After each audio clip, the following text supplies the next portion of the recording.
for joining us for this session of Archives. Last week I mentioned the phenomenon known as the Gutenberg Press.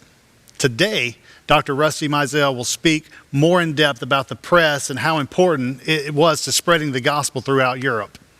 Dr. Maisel is the founder of Enduring Word Museum. That's an educational ministry that teaches children and adults of the rich history surrounding our Bible.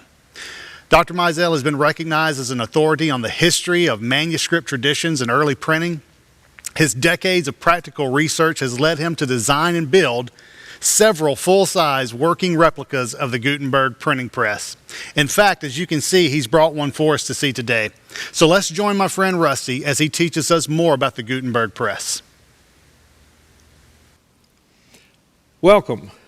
Today we're going to be talking about the most important invention in the last 1,000 years. And I know you're thinking that probably is the computer, but in fact, even in the year 2000, Life magazine wrote that the Gutenberg Press was the most important invention of the last 1,000 years. And we're going to talk about why that is, what the world was like before Gutenberg and what the world was like after Gutenberg.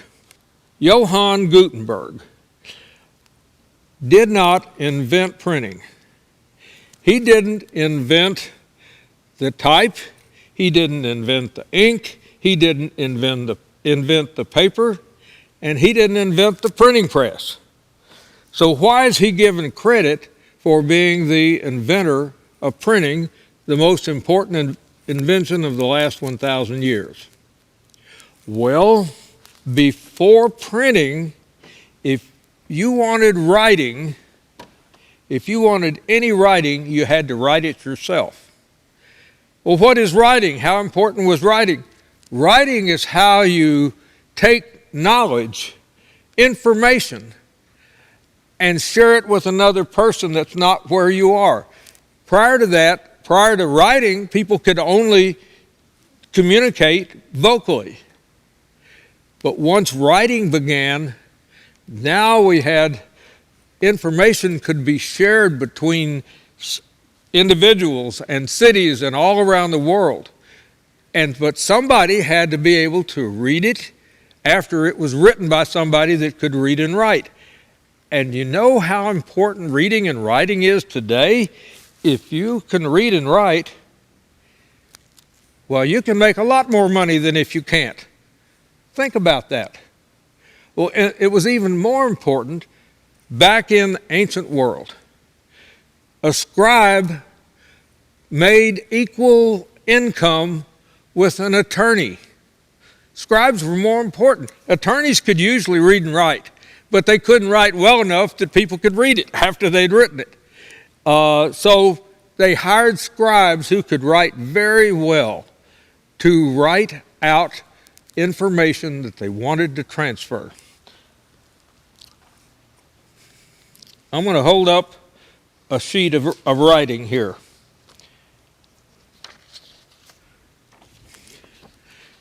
How long would it take you to write this page? Think about that. You start off with an animal skin or a good piece of paper like this one. Start off with that, and then you have to put tiny lines that only you can see on it, very light lines, line it all out, and then carefully, using a quill pen, you start and you write every letter and make it look this good. There's plenty of writing prior to the invention of printing that looks this good. This particular page is printed, but it looks like handwriting. This particular page is from the first book ever printed on a press that looks something like this.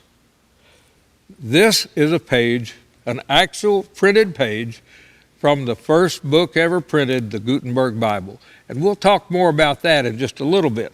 So how long would it take you to write this? Professional scribes today tell me that this is 8 to 10 hours of work. So if we're paying our lawyer $200 an hour, what does this page cost?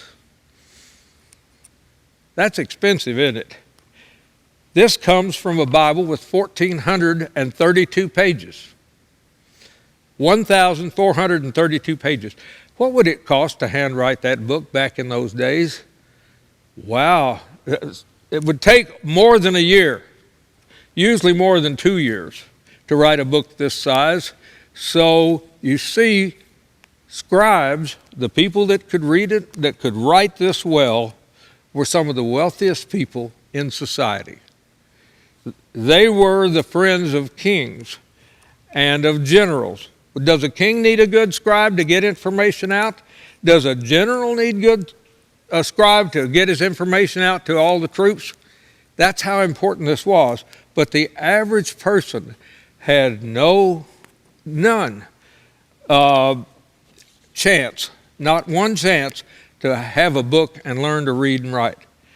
Only wealthy people control the information, and as you know, information is power. Now, we have some examples of handwritten manuscripts here. And everybody knows, everybody knows that this is a scroll, right? This scroll has the first 5 books of the Bible written in Hebrew. And this scroll is 119 feet long. And how many animals? This is written on calf skin. How many animals had to die to make this scroll?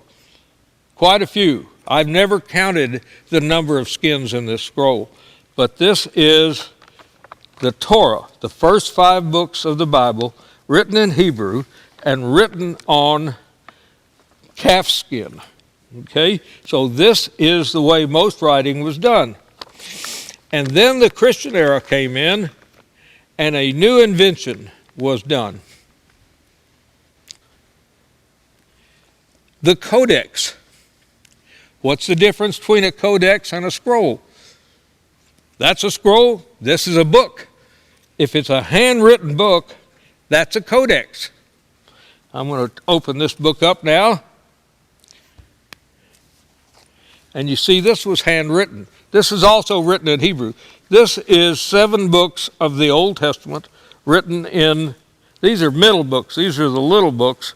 Right here we have the Song of Solomon, or the Song of Songs. And this is written in Hebrew, and it's written in Aramaic and part of it's in Hebrew. And but this is, how long would it take you to write a page like that? This is the way writing was done. And materials are expensive as well. So, okay, so we have those. So let me say, as we got into the Middle Ages, there were wealthy people that started buying books. People would have little books like this one so that they would know what the prayers were when they were at church. They would stand in church and say the prayers and sing the songs, and they were all in a book like this. It could have been a book of hours, or it could have been a little song book. People bought books like this, and these were still really expensive. And most common people didn't learn to read and write. There's a story that I can't tell you the story I'm about to tell you is true, but it could have been true. It probably certainly happened like this someplace in the world. Let's say that a person was a wealthy man. He bought and sold cotton. And the best place to buy cotton in the Middle Ages was Egypt. So he took a ship and he went over to Egypt and he bought a shipload of cotton with the money that he had. And then he brought it back to Europe and he sold it, and he got gold for it. He put it in the counting house, the bank, and he said to his wife, okay, first thing, I'm going to buy you a new dress. And then he said, what would you really like us to spend money on? And she says, I want a book. I want to teach our children to read and write. I want to hire a teacher who can teach our children to read and write. You see how that would change their status in life? If the parents couldn't read and write, they wanted to learn to read and write too, but they wanted to hire a teacher who would teach their children to read and write, and they could afford it now. So he went out and bought, the merchant would go out and he bought a used prayer book for church. And you don't realize it, but a little book like this was a status symbol. This was a status symbol. To own a book was so important that it would raise the status of the people that owned a really good book, even if they couldn't read it. Now, so they got the books, she got her new dress, and he said, okay, today is Sunday, and today, instead of having our drivers, because they were wealthy enough to afford horsemen, instead of having our drivers drop us off right at the front steps of the church, today we're going to stop back a couple of blocks so that we can walk along and carry our book like this. So everybody can see it. And there are pictures, all paintings from those years with people walking with their books like that. And so here they went walking, block back, and they're walking along with their books, and people on the streets are going, oh, wow, look at that. I wonder what he does to be able to afford a book like that. You see, we don't think about things like that, but it was a status symbol to have a book. So now when they got to church, they could stand and look like they were reading. They already had all the prayers, the paternosters memorized for church. But now today, they would stand and let her do it like this. They would read the book. It looked like they were reading the words when they really couldn't. You say, well, that couldn't be that much of a status symbol. Nobody would stop and point and say, I wonder what they do to afford that book. Have you ever done that when a Rolls Royce, white Rolls Royce drives by, or a red Ferrari, and you looked and stood back and said, whoa, I wonder who that is that can afford a car like that? Same kind of status symbol back then. This was important. But printing changed all of that. Printing, this invention right here behind me, changed all of that. So, right here, as I said a while ago, is a page from the first book ever printed, the Gutenberg Bible. This book did a lot of things prior to this book being printed, and prior to this book being printed in Germany, every Bible was handwritten. Every book was handwritten, as I said, but within 100 years after this book being printed, the technology had moved all across Europe and into other parts of the world, and a person who could earn a wage, any wage earner, could afford to buy a book. A Bible would have cost about 1 month's salary for the guy that flips the hamburgers at the medieval McDonald's. This changed the world. Suddenly, knowledge was spread across. People that were scientists would write and have them printed, and people could read their writings. And until the computer came, you had to go to the library. But the library was full of so much knowledge. People could learn to read and write. Their children could learn to read and write. And so, in a minute, I'm going to print a copy of this page here on this printing press.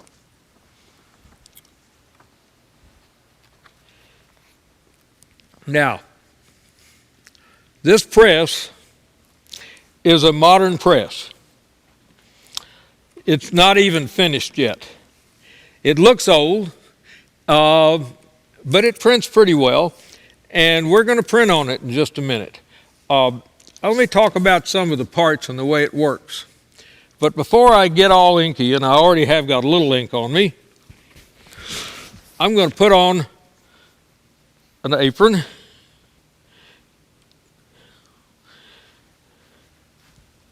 going to put on my apron here and the hat.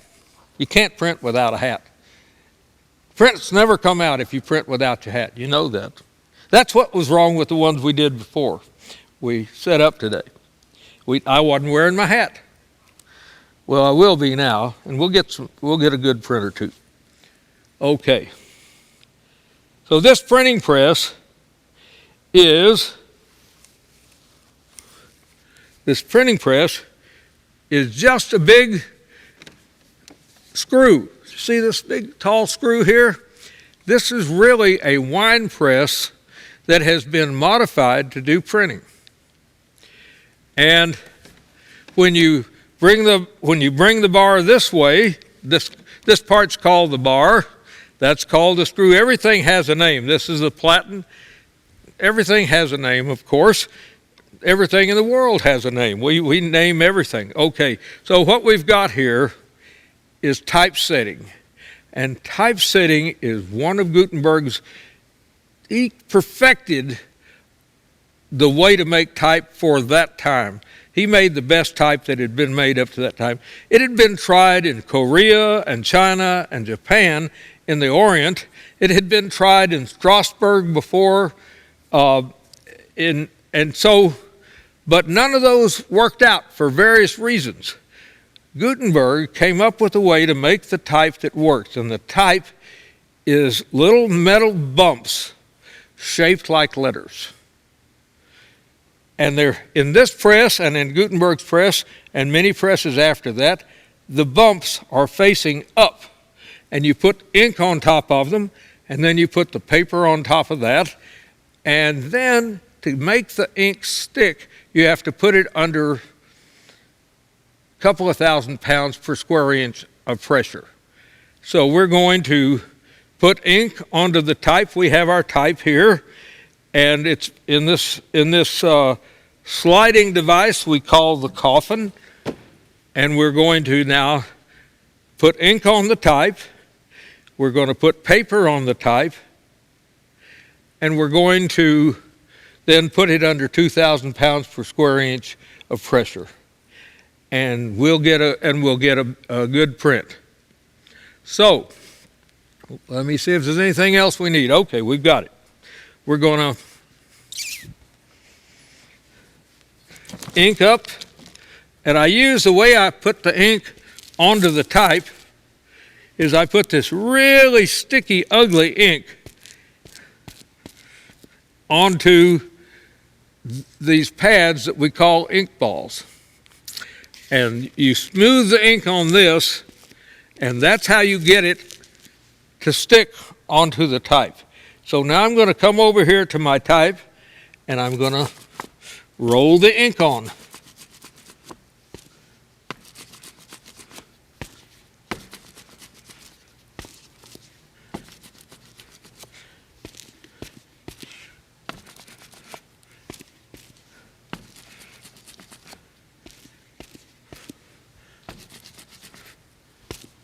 And one more time right there. Okay, we've got ink on type. Now we need paper on that. But I'll tell you what, before I do that, I'm going to clean up around the edges just a little bit. I got some ink. It's okay. I'm just getting a little bit of ink off of here and off of here. And maybe we won't get too much out of where we want it. And now,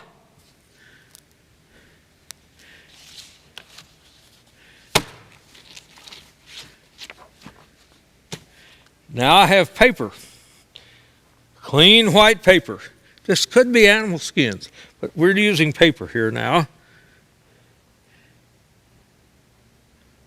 And I'm putting it down on top of the type that has ink on it. And now I'm going to take the coffin and slide it under the platen on the printing press. And as I bring this bar around, you can watch it come down slowly. This will put 2,000 pounds per square inch onto the stack of paper that we have there. Are we ready? Are we men or what? We're going to grab a hold of this and give it all we got. This is hard work, by the way. When you've done a whole day of doing this, you've done a lot of work. Here. Okay, oh, did you hear those noises? I hope that picked up. I think that makes lovely noises. Sounds like I'm doing something. Okay. Let's see what we've got here. Oh, yeah. There we have. This is printed a bit darker than we had on the other one over there, but it's essentially the same page we just had over there from the Gutenberg Bible. Let's see if we can get another print out of this. I'm going to put more ink on. We'll do one more print here right now.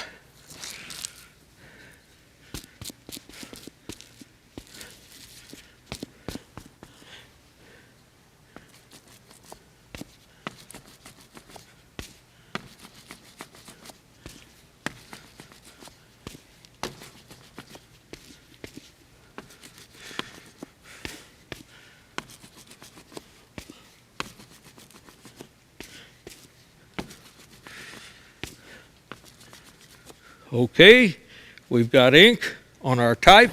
Let's put our paper on there.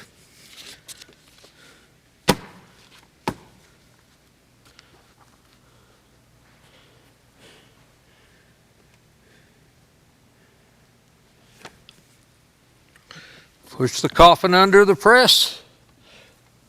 Pull the bar.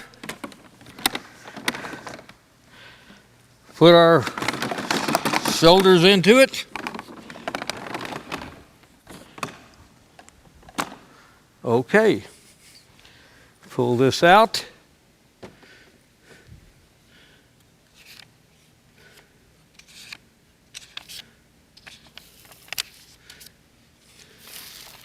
There we go, another page printed. This could be done over and over. See, we just did 2 pages in just a couple of minutes here, 5 minutes. If you're really working at this, you can print 2 men working can print 100 pages in an hour. But that's really working. So, suddenly, books were everywhere. Things like indulgences and dictionaries were printed. All kinds of scientific and historical works, instead of having to be handwritten out and being very expensive, anybody could afford to learn to read and to own information, own books. And I want to show you what we've got here. What we just printed was a page not quite as pretty as this page. We just printed a page from the first book ever printed, the Gutenberg Bible. This is beautifully printed because this is an original, printed in 1450 to 1455, we think. Nobody knows the exact dates, but before 1456 for sure. So there's a page from the Gutenberg Bible, and here next to it, I have a big book. It's a Bible. It is, in fact, the first printing of the King James Bible, the best-selling book of all times. This was printed in the year 1611, and this is without a doubt, one of the most important books ever printed, the King James Bible of 1611. So, that's how printing began, was with a big press like this, probably long wooden screws like this, maybe shorter, it doesn't need one that long, maybe shorter screws. Soon, the screws of the press became metal, and the printing got better and better. Nobody printed any better than Gutenberg, but by the time of the beginning, the foundation of the United States, you had Benjamin Franklin printing, and for instance, the Declaration of Independence, they sent a copy in the same day that was done. They engraved type, and they sent engraved printed copies of the Declaration of Independence to all the states. So printing changed the world. Computers are changing the world today, but printing was what brought information to the common man. This is the way printing was done for 350 years. It didn't change between Gutenberg and Benjamin Franklin very much. So that is my story on this, and thank you for watching. Thank you, Rusty. That was very interesting and informative. I hope you guys at home got as much out of that as I did. If you would like more information about Enduring Word Museum, you can find them on the web at theenduringword.org. Next week, we'll talk about choosing a Bible translation. You do not want to miss out. Thank you again for joining us for this session of Archives.